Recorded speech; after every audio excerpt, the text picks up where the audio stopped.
All right, everybody. Welcome to another exciting episode of Under the Dome. I'm your host, Alan Ulrich.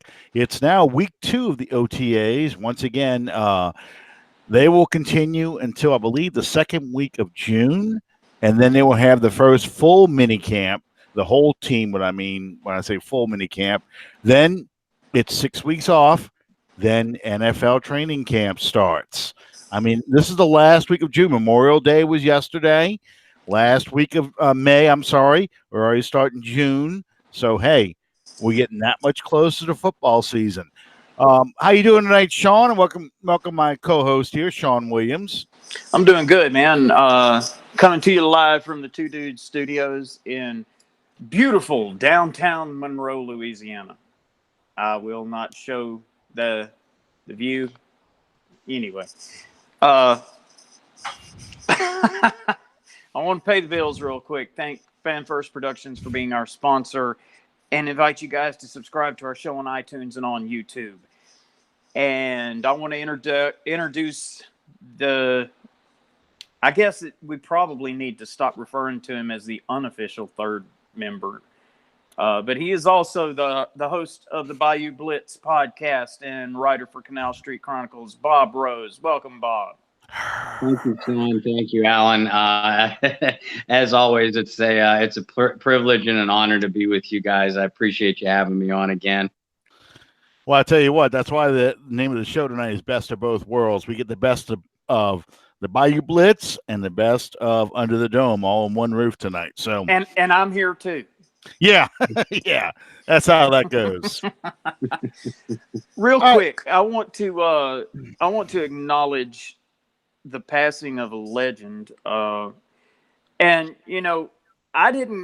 I wasn't old enough to really appreciate the career of Bart Starr when he played.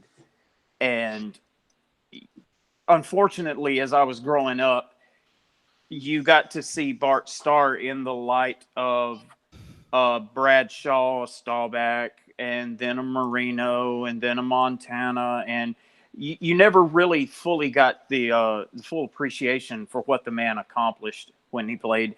I think it was like 17 or 18 years in his entire career he played in Green Bay.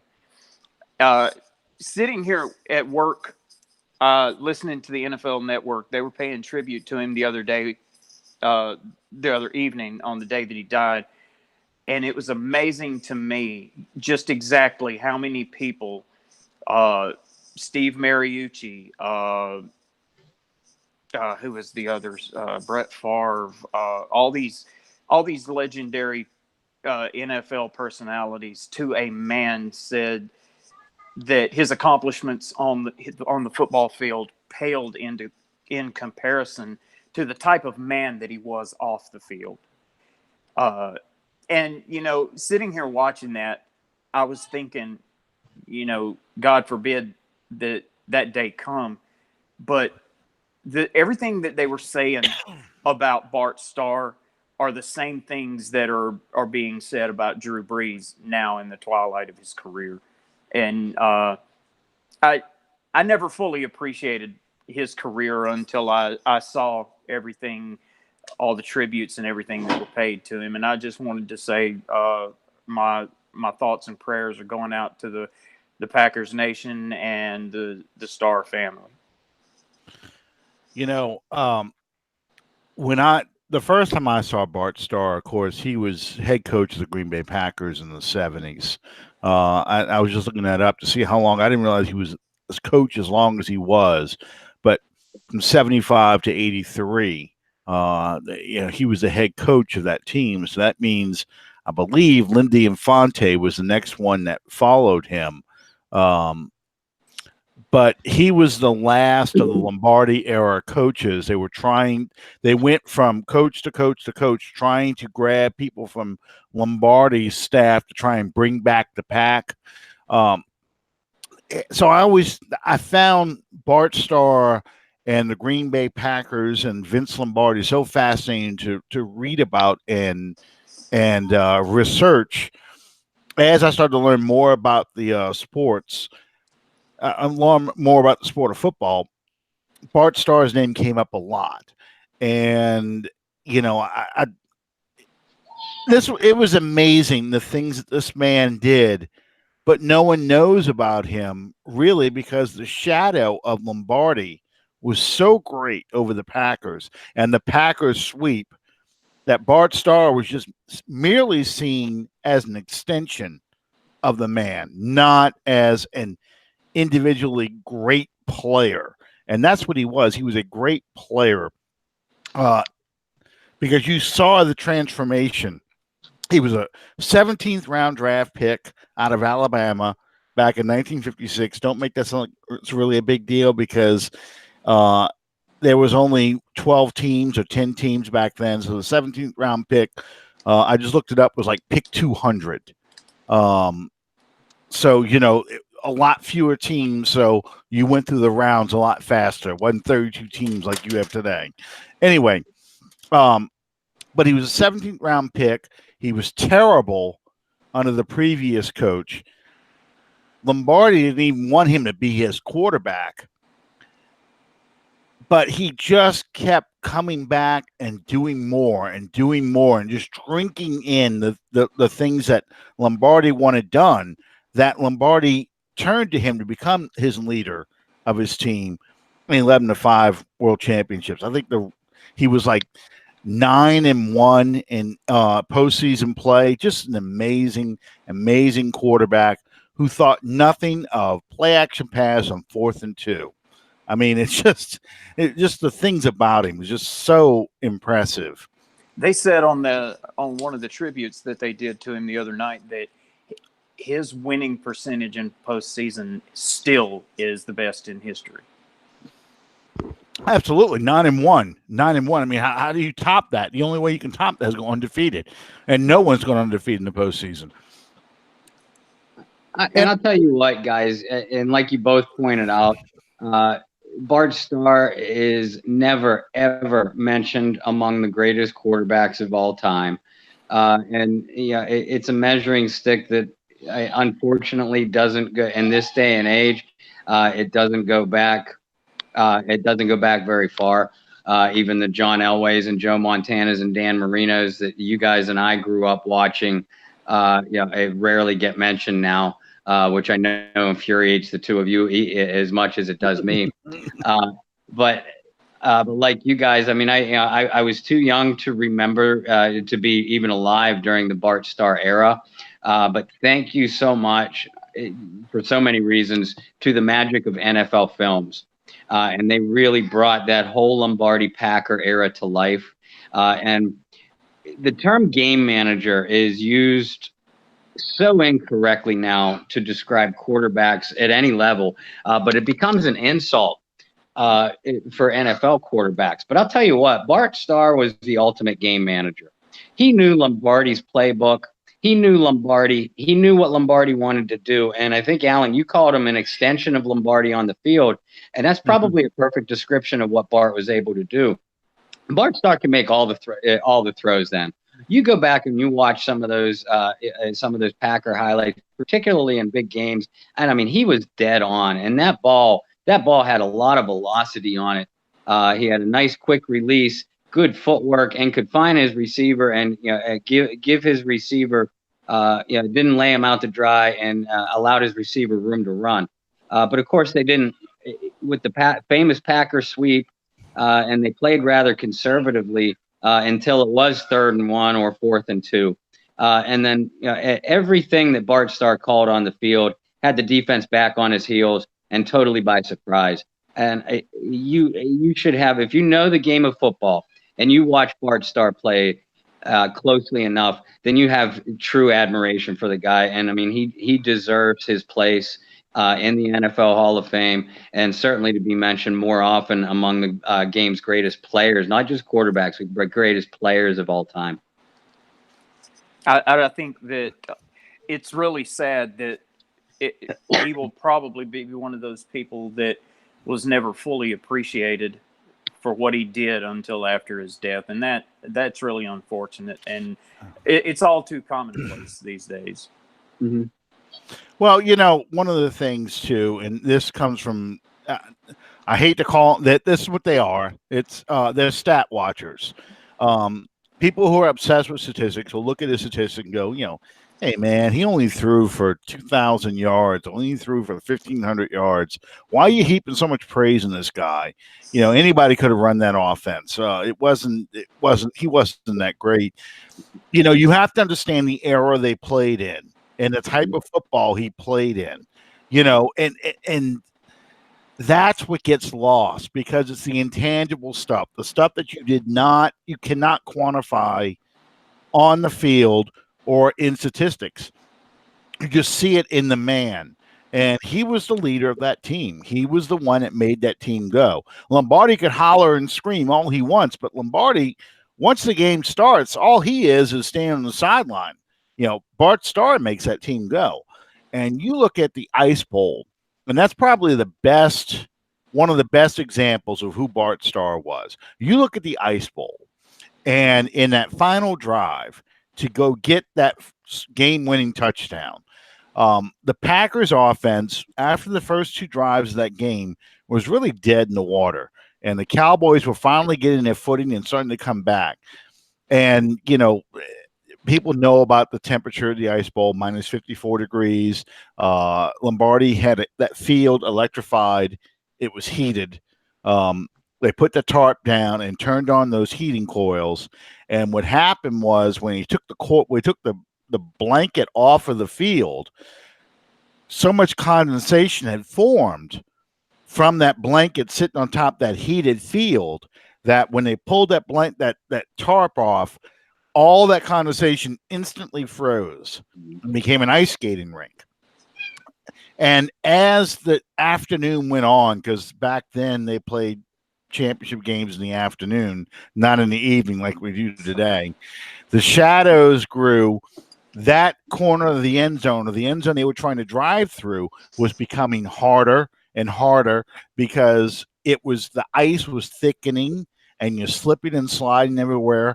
And he willed that team down the field with his short passing, doing what it needed to be done to get in position to win that game.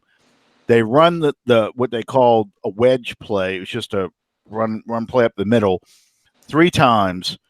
Don't get in because the running backs keep slipping before they can get to the line of scrimmage, and the Cowboys would stop them. Bart Starr is the one that went up to Vince Lombardi and says, hey, the wedge play will work, but because the backs are slipping, I'm already under center. All I have to do is fall forward. I can get in there. And Lombardi tells him, fine, run it and let's get the hell out of here. And that's, of course, what they do. The famous NFL footage of Jethro Pugh kicking at the ice, trying to break the ice so he can get some footing. Starr goes across behind Jerry Kramer. You see Chuck Mercine put his hands up like that, not because he was signaling touchdown, but to show he wasn't pushing. Back then, that was a penalty. Pushing his offensive player forward, put his hands up. Bart Starr scores. They go to Super Bowl II. So that's just the measure of that man. It really is. Well, I think it speaks volumes that along the same lines, what we're saying, and we've had this conversation before, all three of us, about our quarterback now, Drew Brees. People love him. People respect him. People love having him on this team. But yet and still, they are not fully going to appreciate everything that Drew Brees brought to this team until his career here is over. Well, yeah, because just like I just said, with Bart Starr being the extension of Lombardi on the field, clearly, Drew Brees is an extension of Sean Payton on the field. I mean, what Sean Payton once done, Drew Brees can make happen. Yes, Drew Brees helped design this offense because, of course, Payton looked at what does he do well, and that's what he runs. But at the same time, all the intangible things we were just talking about with Bart Starr, that's what Drew Brees has. And that is a difference between Drew Brees and, say, an Aaron Brooks or Jim Everett or Bobby Hebert or any of those quarterbacks, that great quarterbacks the Saints have had in the past or quarterbacks across the league. That's what he offers them beyond his physical talent. He is the personification of Sean Payton's offense. Bob? Oh, there's no question about it. And yeah, that's one of so many things that make Brees legendary, beyond great. We can't throw out enough words to describe him. But he and Peyton's relationship, as has been the case with most legendary quarterbacks, they have that one coach. Usually it's a head coach, but sometimes it's an offensive coordinator. But Brees and Peyton have been tied at the hip since 2006, and they've done such wonderful things together. And Brees is not feared for his arm strength throughout and I'm talking as fellow NFL players now, or listening to to other NFL players. Excuse me. Brees is not feared for his arm strength. He's not even feared for his intelligence. He's feared for his intangibles and his killer instinct and will to win. And that's what these great ones have. They will beat you in any way that they can. However, whatever kind of sacrifice that they have to make, they're going to do. They're going to find the weakness in your game, and they're going to exploit it to theirs and to their team's advantage. And Brees has done that better than anybody throughout his NFL career. And there's going to be so many things. You're right, guys.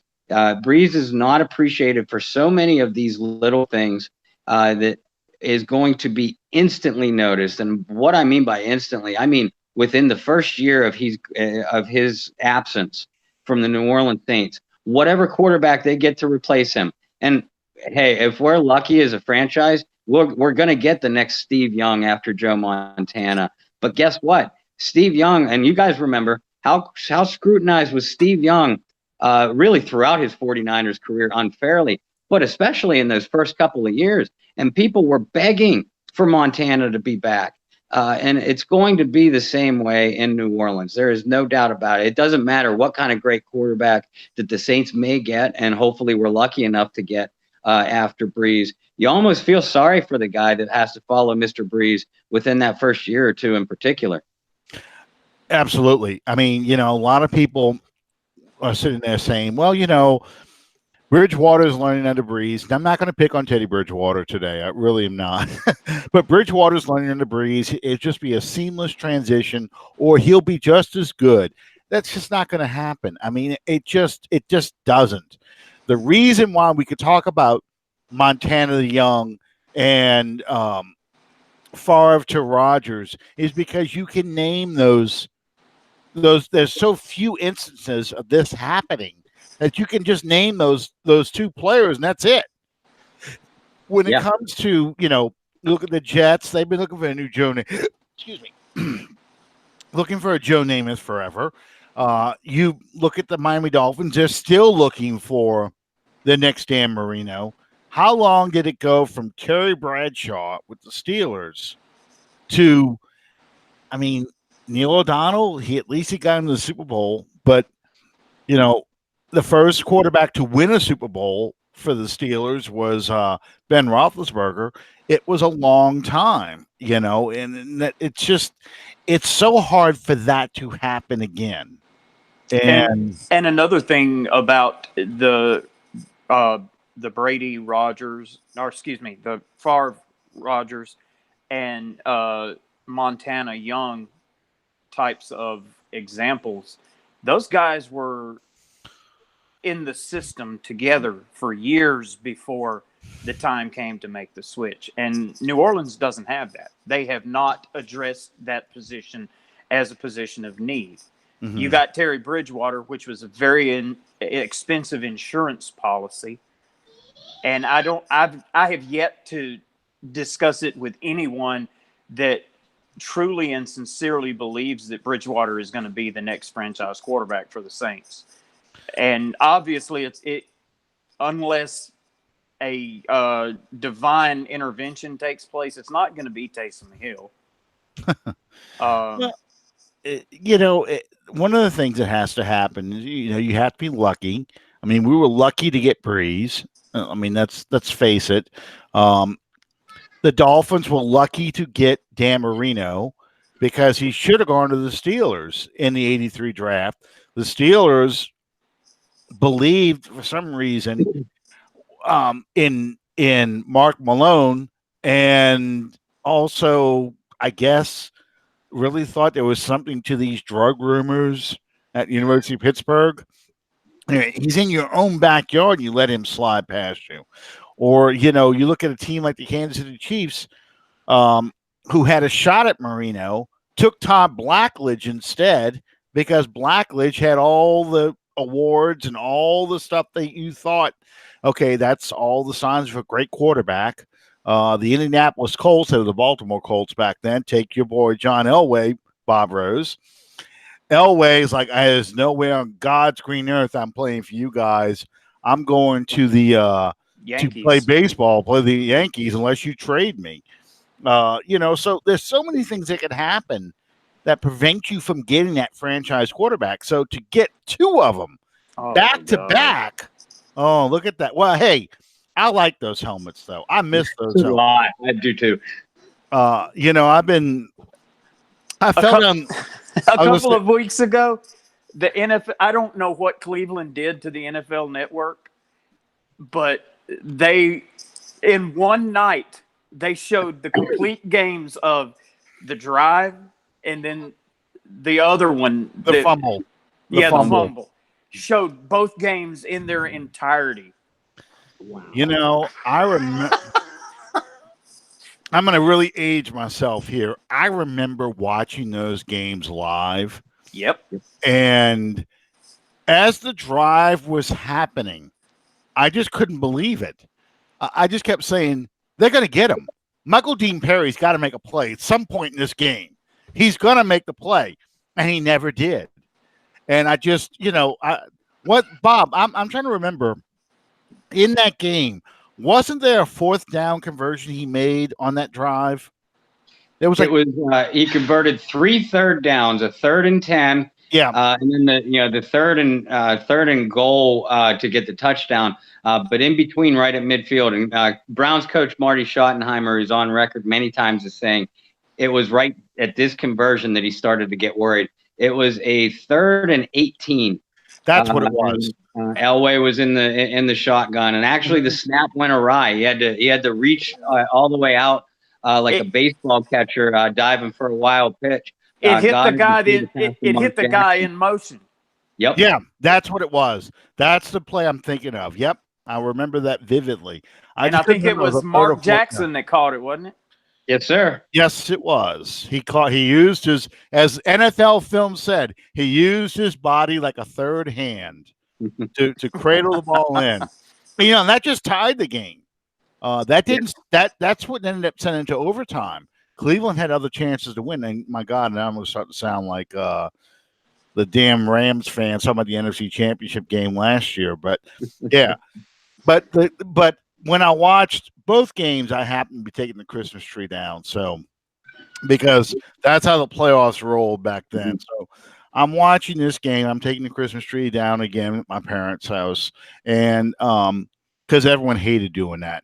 I was Santa Claus because my family thought that was a pain in the ass to put a tree up and a pain in the ass to take it down. So I'm the one that did all that stuff. So I'm taking the tree down. I'm watching the fumble. And on that drive, I'm like, okay, yeah, now the Browns are getting their game. They're going to beat them this time, in Denver. This is going to be the game. And once again, Ernest Biner, I can still hear Dick Enberg every time I say his name. Oh, my, Ernest Biner, I love Enberg's calls. But Ernest Biner had a wide open lane for that touchdown, and it was the safety, wasn't it? Not Atwater, the other safety. Jeremiah Castillo. Yep. Castillo, who just kind of reached in and just swatted the ball, and that was just enough to knock it loose out of the end zone. And during that game, they had a couple of the players that they were interviewing and reliving as it went along. And Castile was one of them. And he said, I knew that there was no way that I was going to be able to stop him, and the best hope that I had was to try to get the ball loose. Well, this one I was watching NFL primetime. It was really good because you had Chris Berman and Tom Jackson, and the running backs of the Cleveland Browns. Kevin Mack is how you would call Kevin Mack's name, and Ernest Biner. Those are the two running backs. And Mack was the power guy, and Biner was the speed guy. And, of course, Biner goes on to win a Super Bowl the next year, or in 1991, with the Redskins, because he wasn't on the team in 87. But in 91, he won a Super Bowl with the Redskins. But, yeah, I just remember I could not believe it. I'm like, oh, he's got this. Look at this, a touchdown. And, they're like, oh, my, fumble. I'm like, I cannot believe this happened to Cleveland again.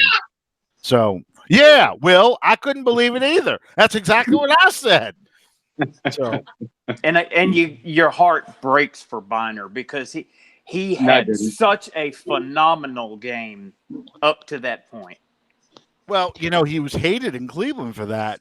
Yeah, that they basically drove him out of the city, and he went to Washington. And it was it's one of those things where you're the GOAT, and not the greatest of all time either. The other GOAT.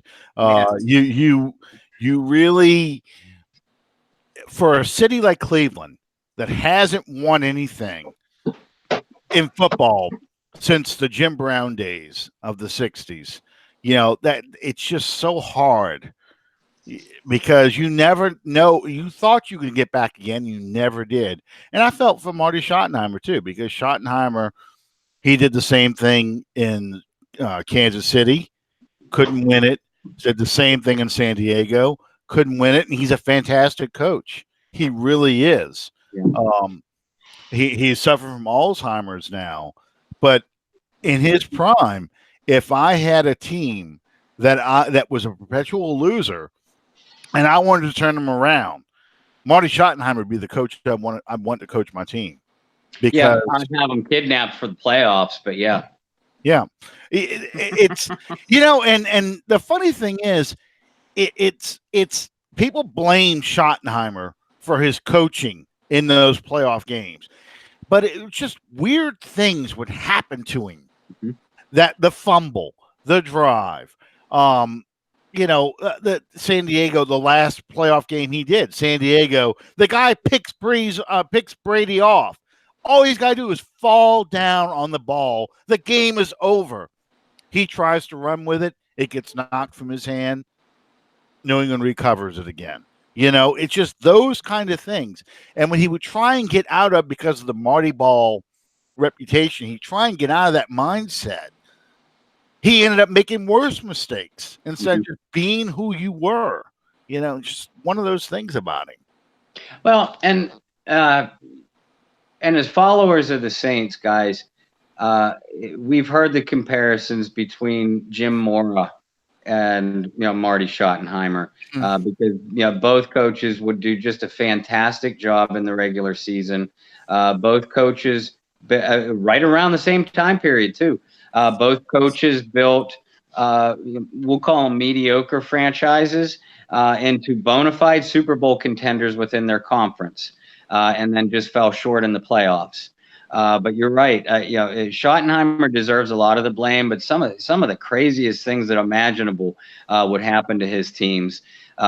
Something that we can now draw a comparison, not between Jim Mora and Marty Schottenheimer necessarily in this instance, but maybe between Sean Payton and Marty Schottenheimer. Because you look at the things that has happened to the Saints in the last two, not only the last two playoff years, but you go back before that 4 times in the Sean Payton era. He had teams that were built to win the Super Bowl. Beastquake in Seattle, the Catch-3 in San Francisco, and then, of course, the Minneapolis Mayhem and Goodell's crew robbing them last year. Be as politically correct as we can. Sean Payton, we know Sean Payton is going to rebound from this. Does this team come into this season and we're starting to see the early indicators of it, in OTAs of what kind of product you're going to get on the field? This team shell-shocked going into 2019? I don't know if the team is. I know I am.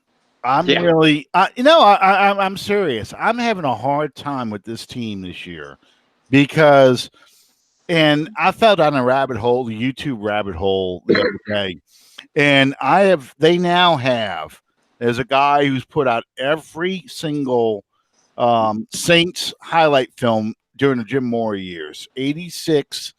Well, he doesn't have 96 in there. He's got 86 to 95. Okay. So I'm watching these things one by one. And I see the 92 highlight. It's really strange because it's almost brought to you by the New Orleans Tourist Commission, because they kind of stopped talking about football and they talk about the city of New Orleans midway through this thing. And they really don't talk a whole heck of a lot of what they did that season. And it's almost like the NFL Films knew this was pretty much the end for Mora's run, okay, with those great Dome Patrol teams. And I'm not comparing what happened to Mora to Peyton, because Peyton's already surpassed him in so many ways, including being able to do the thing that Mora could not do, was rebuild the team into a totally different team and still win with it. Peyton's done that. But I'm worried that these last two losses, in the way it happened, especially last year, where you go 13-3, number one seed, home field advantage, and to lose on a bad call, I'm worried that what you have to do to get back to that point is going to be too much to expect them to do it a third time. That's what I'm worried about. And everyone has in their mind right now, this is Brees' last year. If it doesn't happen, if the Saints go to the divisional round again and lose, or they're only the fourth seed, or the third seed, not someone who gets a bye, so they got to play in the wild card round. Is playing 3 games to get to the Super Bowl too much for this team now? Those are the things that go through the back of my mind, because that's what was wrong with the Mora teams. They had to do so much just to get back to the playoffs, and then you're facing your demon. You're facing your drive. You're facing your fumble. You're facing the things that we were just talking about with the Cleveland Browns. What does it take to get over that hump? And I don't know if they can do it or not. I'm because I'm an old Saints fan. I got an Archie Manning jersey on today. I just feel like the weight of expectations is going to be too much for this team, and that problem, having to overcome it, is going to be too much. So yeah, I'm shell shocked. I don't know if they are. It's going to be. I don't know if shell shocked is the word that I would use. Okay, go back to the Minnesota game and the way that it came about, and the aftermath was, we're going to be hell-bent for leather next season. We're going to get revenge. And then you fight and you kick and you scratch and you defy the odds and you do what no one at all believed even remotely possible when the season began, and you get that number one, and then it happens again. Sooner or later, as a player, like Alan was alluding to, you reach that point where the psyche of a player is a very fragile thing. And you reach that point where it's like, oh my God, what's going to happen this time? So there were a lot of parallels sitting here watching those two Broncos-Browns games that I drew towards the last 2 seasons as a Saints fan. And as you see from history, Cleveland never recovered from what happened, because that was, in retrospect, that's been the high water mark up to this point. Now the expectations for them on this upcoming season are really through the roof with a lot of people. And I'm not going to say that it isn't possible, but I'm I'm not betting the house on it either. It's one thing to load your gun with the best bullets. It's another thing to hit the target. That's well put. I tell you what my worry is, for this Saints group, and it kind of echoes what you were saying, Alan, is, and I'll start with the quarterback position. The team itself is still one of the younger franchises, one of the younger rosters in the NFL. We have a 40-year-old quarterback, and he has visibly run out of gas each of the last 2 seasons. Now, much of that was not him himself. Yeah, not that he's falling off a cliff like we saw with Peyton Manning over the last 2 years of Peyton's career. But in Brees' case, the last 2 years, the nagging small injuries caught up with him, as it will. We've all passed that 40-year-old mark, so we all know already how we felt at 40 compared to the way we felt at 30 was night and day.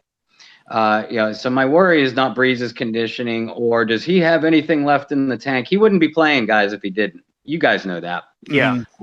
But this team, this offense and defense needs to protect him a little bit better. And by that, I mean they need to come out of the gate stronger than what Sean Payton teams normally do. So that way Brees doesn't have to win games by his right arm, with his right arm, early and midpoints of the season. So that way he still does have a little bit left in the tank at the end. Do I think that that's why they lost to the Rams or even the Vikings? Absolutely not. But that was not nearly the same Drew Brees in January of either year that we saw in September, October, and early November. So my concern is I'm trying to stay out of my own head because I'm like you, Alan and Sean. I'm shell-shocked too. I think the fan base is more affected than the players on the field.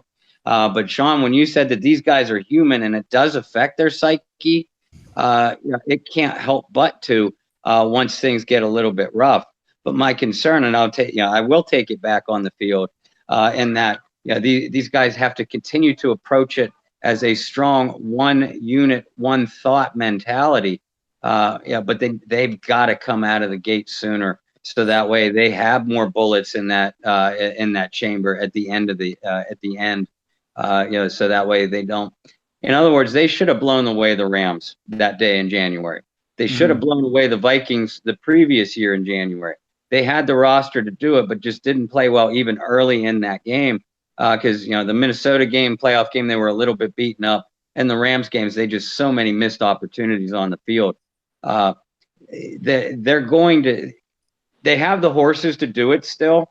Even though one of the reasons why we don't see many franchises even get in the position to three-peat is because just the physical and emotional toll it takes you to get to that point even one time, let alone a couple seasons in a row.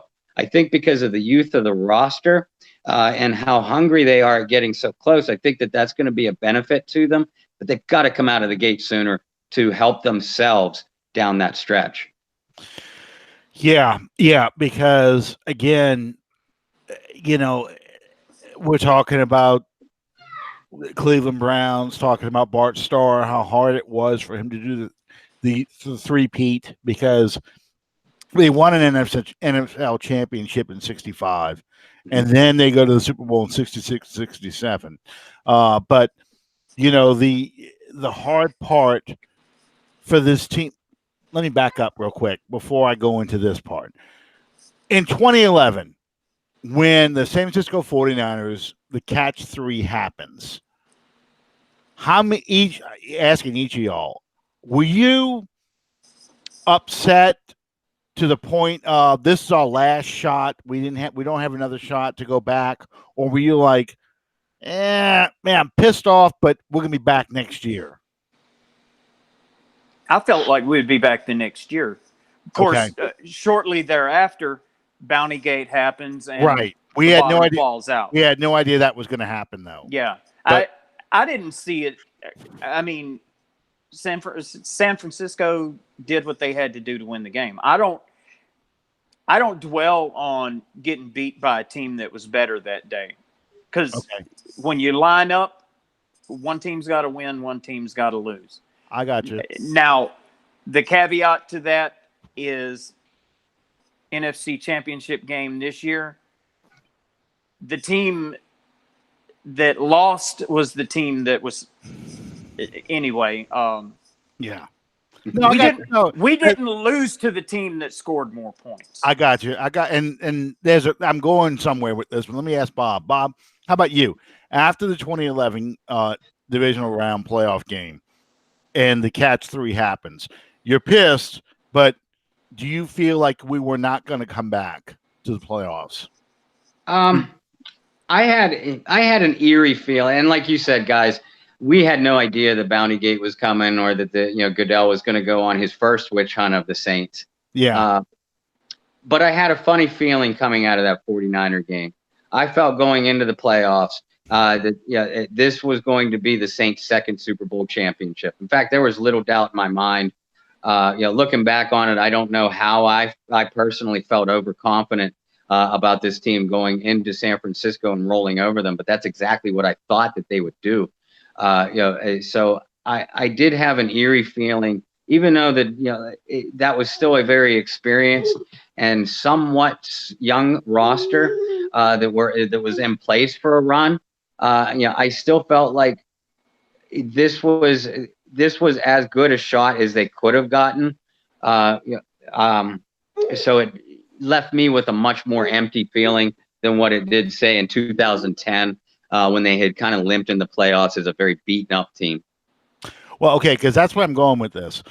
2010, Sean's birthday. Thank you for that memory. Oh, sorry about that. You have the damn beast mode thing. So that's 2011's a revenge tour, and we scorched the earth. Okay, highest scoring offense. We're killing people. We are killing people. We go to the playoffs. And the defense isn't very good, but it doesn't have to be very good because we can roll 40 points on people. And when that game happened, I felt like, yeah, we could go back, because my wife's like, you're not as pissed off as I thought you'd be.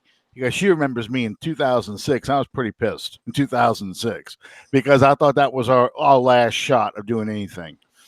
But looking back on it now, 3 playoff games in a row, playoff seasons. 2009, I was Super Bowl year. 2010 was the defending championship year, beast mode.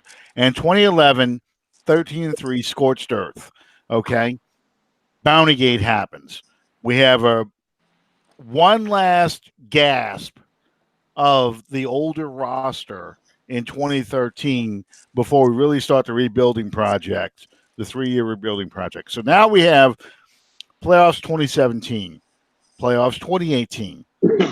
Here comes that 3rd year that we've got to do something. The last time we did 3 in a row, skipping over the one I was just talking about, but the first time we did 3 playoffs in a row, 1990, 91, 92, 93, the bottom falls out. Okay. In both those instances, the 2011 team and the 1992 team were the best teams that Moore and Peyton up until that point had ever fielded.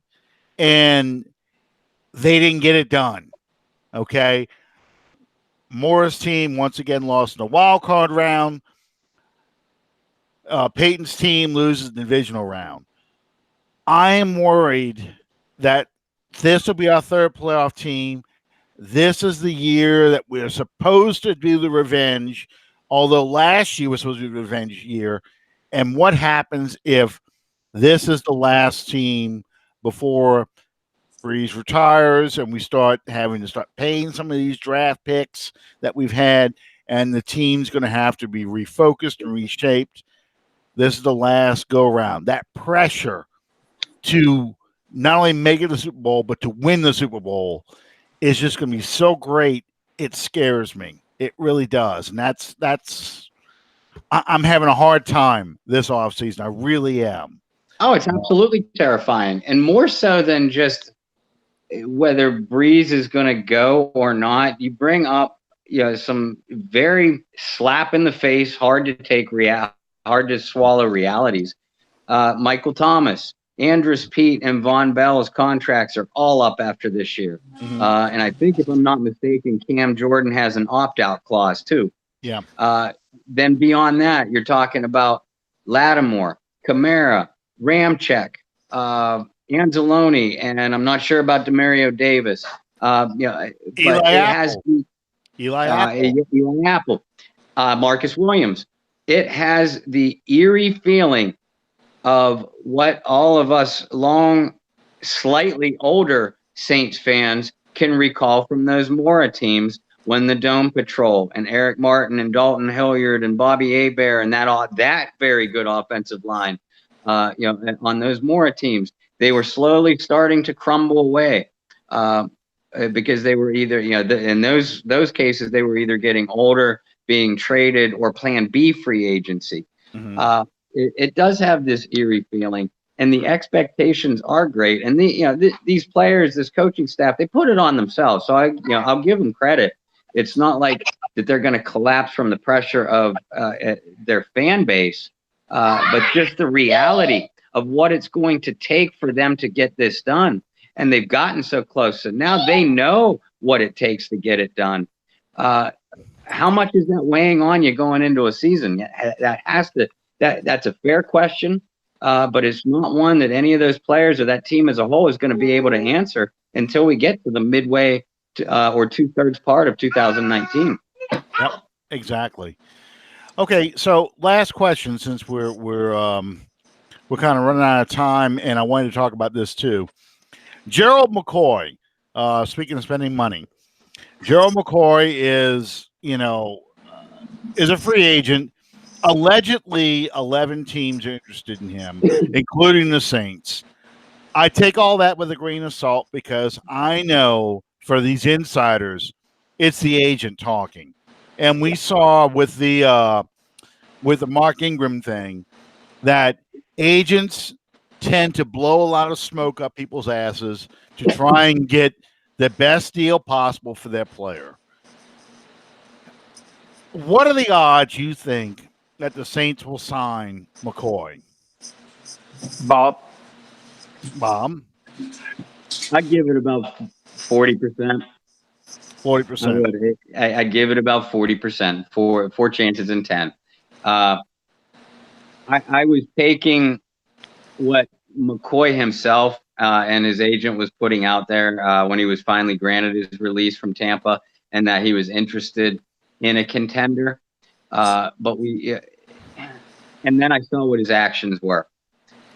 We heard the same thing from Ndamukong Suh last year.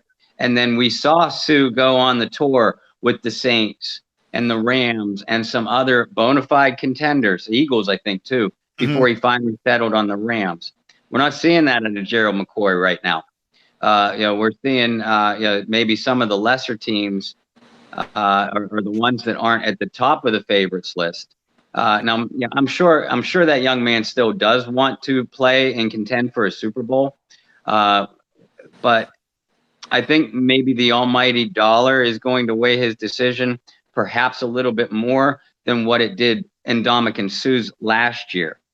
Now, the Buccaneers moved quickly to replace McCoy when they signed Suh to, I think it was a $9.5 million deal for 1 year.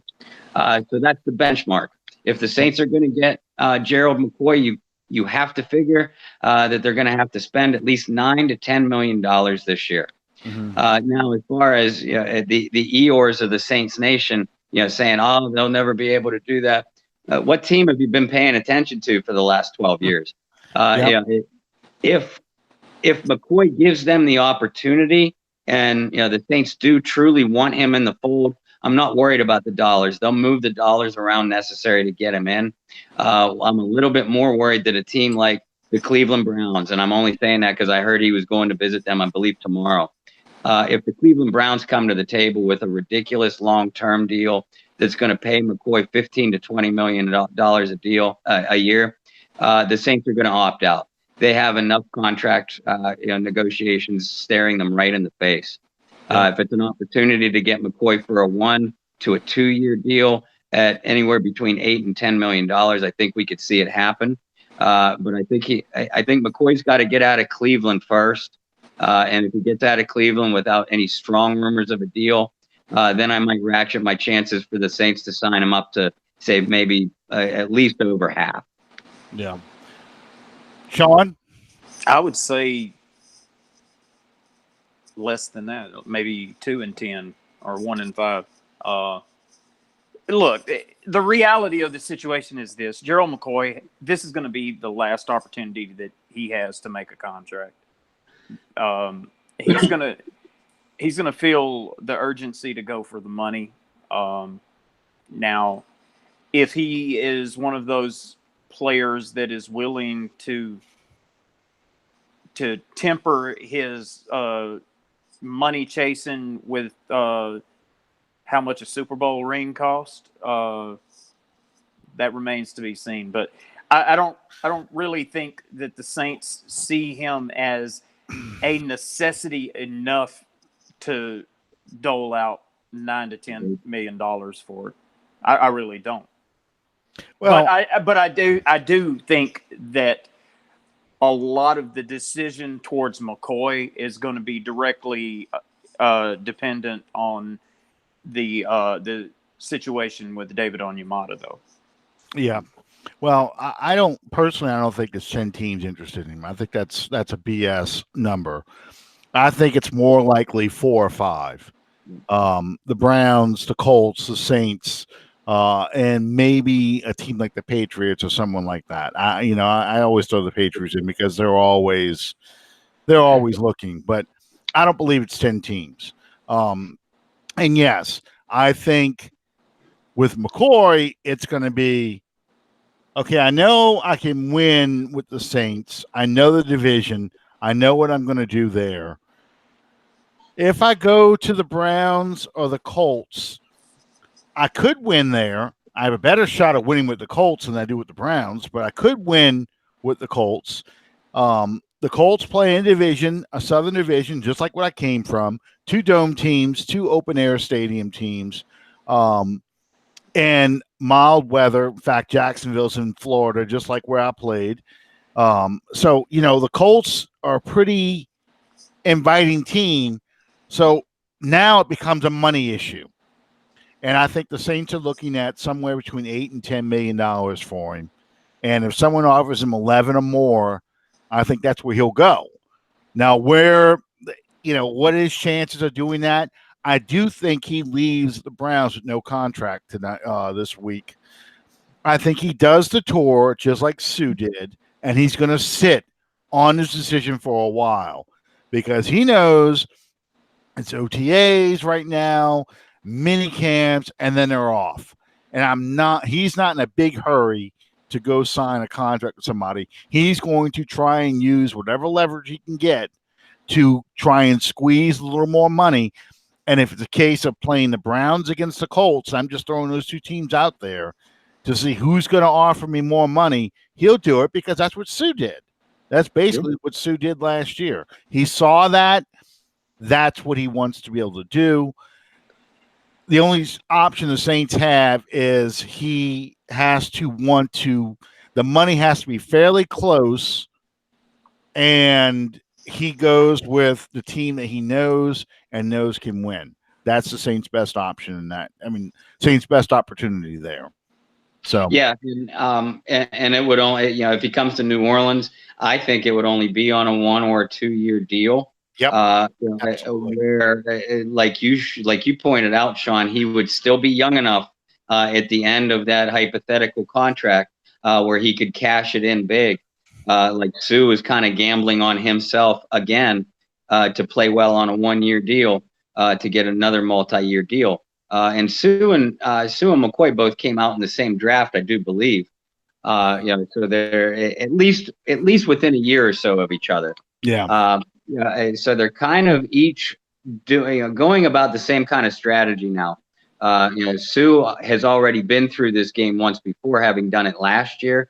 McCoy's on his first go around with it. And I do agree with both of you. I don't think he leaves Cleveland, with a contract. I do think he'll go through his tour. And it's at that point that we're going to find out how many teams are truly interested in him. I agree with you guys. I don't think it's 10 or 12. I would be surprised if it were any more than 5 or 6. But we'll find out when he does his tour. Absolutely, because I just can't see it. I really can't see it because. Well, look at the reality of the situation. You had a team like Tampa Bay that cut him loose. Mm-hmm. If he was that phenomenal a player still, he may have been a pain in the ass, but they would have held on to him. Sure. Well, they're changing their defense. That's one of the reasons why he was let go. They're going to a 3-4 defense, and he's not really. He's a 3 technique tackle. He's not really a player that would fit well with that scheme. And golly, he can't be this old. It's got to be 2011. I was just looking it up. You had me concerned. I couldn't remember what year he came out in the draft. So I'm looking to see when McCoy and of course I'm doing it the hard way. I'm looking year by year in the draft. Yeah, okay, 2010. Yep. Sue was the second overall pick. McCoy was the third overall pick. So they're both the same age, and they both came out the same year. Sam Bradford was the number 1 overall pick that year. Whew, that was not a very good draft. I'm looking at some of these names on here. Man. Anyway, yeah, I feel the same. I really do. I think that McCoy is looking to see who's going to offer him the most money first. And I think he's already crossed off his list let's just say the Buffalo Bills and the Jets and the Cincinnati Bengals and the Oakland Raiders and those teams that, are going to be the struggling teams. Mm-hmm. He's only focused on teams that are going to be competitive next year, teams that can win the postseason, and who has the most money out of those teams. That's really where the rest of it is just all smoke and mirrors. Bob, what you got tomorrow night, brother? Yeah, nothing. I got a day off. We had such a terrific interview, with Joe Horn last week. That Kyle and I, we're both excited to ride that high a little bit.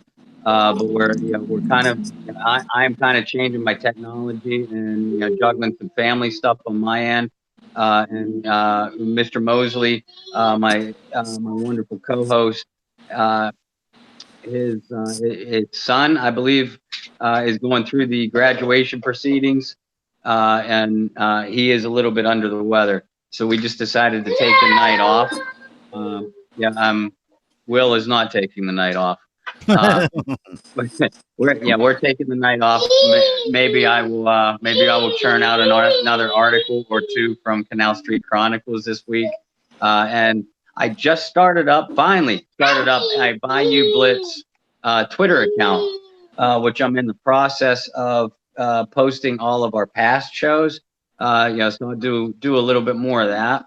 But then we're looking forward to getting right back at it, talking about OTAs on the Bayou Blitz a week from tomorrow. So we're only planning 1 bye week.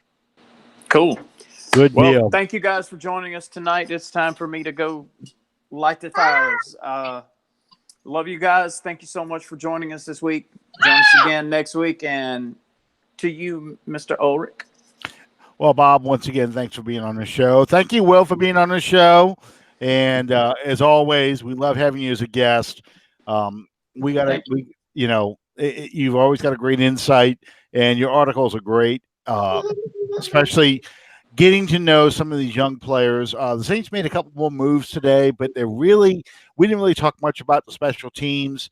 But there's a lot of turnover now in the bottom half of the roster, looking for the right special teams guys.